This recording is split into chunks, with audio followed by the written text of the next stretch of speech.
عادل ساجد اور ان کے رفقا آئیں گے اور ایک نکاح پر ڈرامہ پیش کریں گے.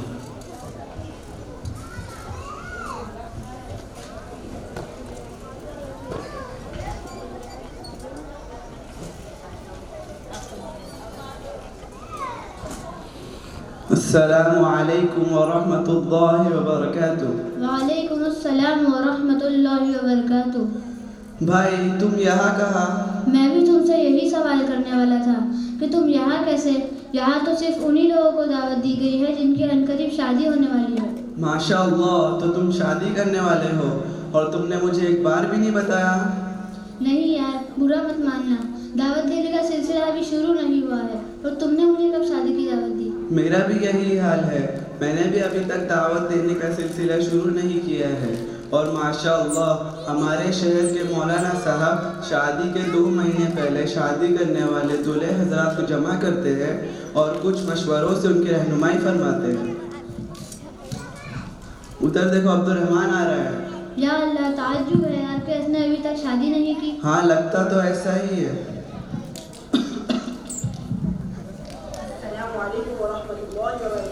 وعلیکم السلام ورحمۃ اللہ وبرکاتہ. عبد الرحمن بھائی، کچھ غلط فہمی تو نہیں ہوئی ہے نا؟ یہاں تو صرف ہونے والے دولہے حضرات مدعو ہے.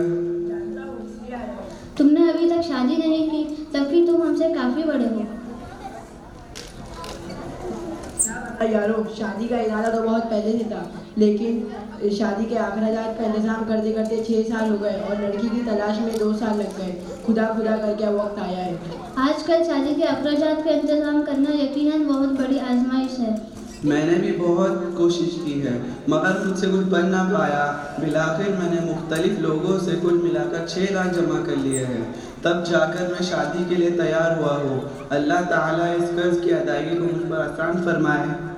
میں نے بھی بارہا سوچا کہ ساری شادی کروں، لیکن ذہن میں ایک سوال آتا تو بے بس ہو جاتا ہوں. کیا سوال؟ لوگوں کو کیا جواب دوں گا؟ لوگوں کو کیا کہیں گے؟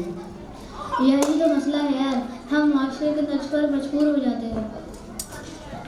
چلو مولانا صاحب آ رہے ہیں.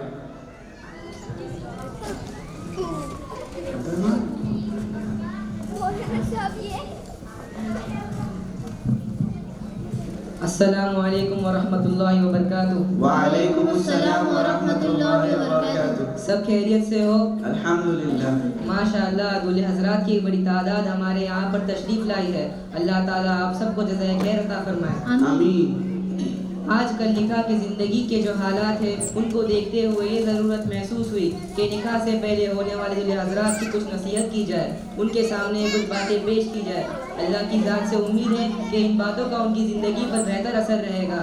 اللہ کا حکم بھی یہی ہے کہ نصیحت کرتے رہو، بے شک نصیحت کرنا مومنوں کو نفع دے گا. جی مولانا صاحب، یہ ہمارے لیے بہت بہتر ثابت ہوگا.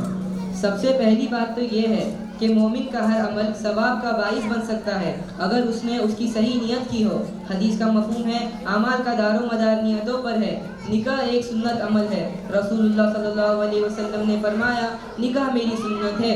تو نکاح کرنے والوں کو چاہیے کہ وہ سب سے پہلے اس کی نیت کر لے کہ وہ رسول اللہ صلی اللہ علیہ وسلم کی سنت پر عمل کر رہے ہیں. انشاءاللہ ضرور. اللہ تعالیٰ ہمیں سنت پر بار بار عمل کرنے کی توفیق عطا فرمائے. دوسری بات یہ ہے کہ شادی کے موقع پر سب سے اہم ترین چیز جس سے ہمیں بچنا چاہیے وہ ہے فضول خرچی. مطلب کم سے کم خرچے میں شادی کرنے کی ہمیں فکر کرنی چاہیے. یہی تو مسئلہ ہے مولانا، دھوم دھوم سے شادی کرنے کی کوشش میں میں نے اپنی عمر کے کئی سال ضائع کر دیے. اللہ نے نکاح کو کتنا آسان بنایا ہے. ایجاب اور قبول کے 2 بول بولنا اور اگر طاقت ہو تو ایک ولیمہ کرنا، بس یہی تو شادی ہے. کیا کریں مولانا صاحب، ہم چاہتے ہوئے بھی سیدھی سادی شادی نہیں کر سکتے. اس سے بہت سے لوگ ہم سے خفا ہو جائیں گے اور تعلقات ٹوٹ جائیں گے.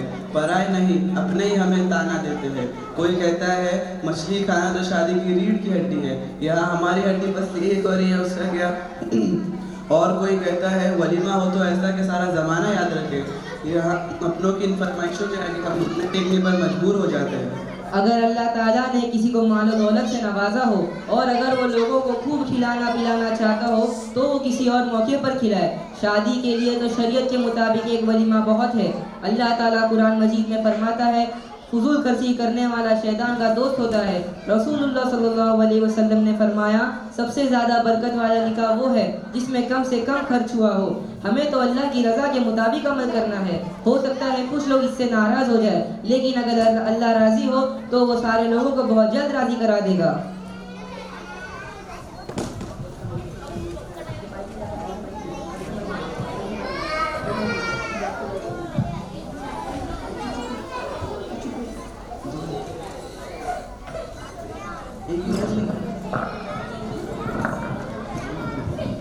السلام علیکم ورحمۃ اللہ وبرکاتہ۔ وعلیکم السلام ورحمۃ اللہ وبرکاتہ۔ مولانا معذرت چاہتا ہوں، آنے میں ذرا تاخیر ہو گئی۔ پچھلے سال تم آئے تھے نا؟ جی آیا تھا، وہ میرا پہلا نکاح تھا۔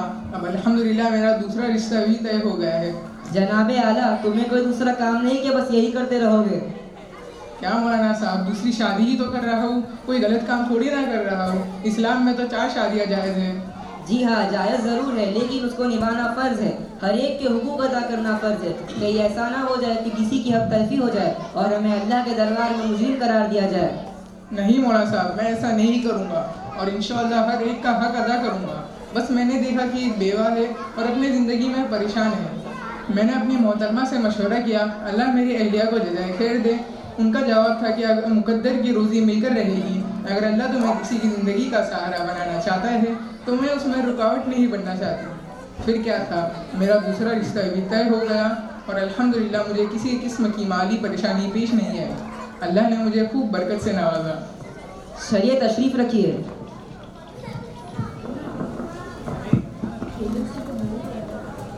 اب موضوع پر آتے ہیں۔ شادیوں میں بے پردگی کے مواقع ہوتے ہیں، لہٰذا ہمیں شادیوں کے موقع پر پردے کا خاص خیال کرنے کی ضرورت ہے۔ اسی طرح دیوانہ وار تصویریں کھینچنا، چیخنا چلانا، شادی کی رات دیر تک نوشا کے دوستوں کے ساتھ رہنا، پیسوں کے مطالبے کھیل، ایسی بےہودہ حرکتیں ہیں جو ایک پاکیزہ معاشرے کی شکل بگاڑ دیتے ہیں۔ جزاکم اللہ خیر۔ مولانا صاحب، میرا ایک سوال ہے، شادی کے بعد میاں بیوی کے درمیان انبن اور لڑائی جھگڑے کی نوبت نہیں آنا چاہیے، اس کے لیے کیا کرنا چاہیے؟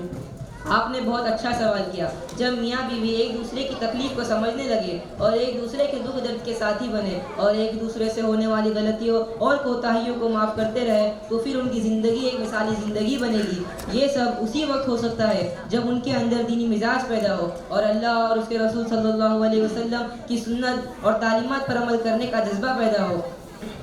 اور ایک شوہر کے ذمہ یہ ہے کہ وہ اپنی بیوی کی دینی تربیت کرے۔ اگر ایک عورت دیندار بنتی ہے تو ایک خاندان ہی نہیں بلکہ ایک پوری نسل دیندار بنے گی۔ مولانا صاحب، آج کل کی عورتیں اچھوں کی تربیت کر رہی ہے، تو ہم ان کی تربیت کے لیے کیا کریں؟ بہت آسان ہے۔ سب سے پہلے روزانہ گھر میں کسی وقت میں کسی دینی کتاب کی تعلیم ہو، جس کے ذریعے گھر کا ماحول آہستہ آہستہ بہتر ہوتا جائے اور دل ایمان کے نور سے منور ہو جائے۔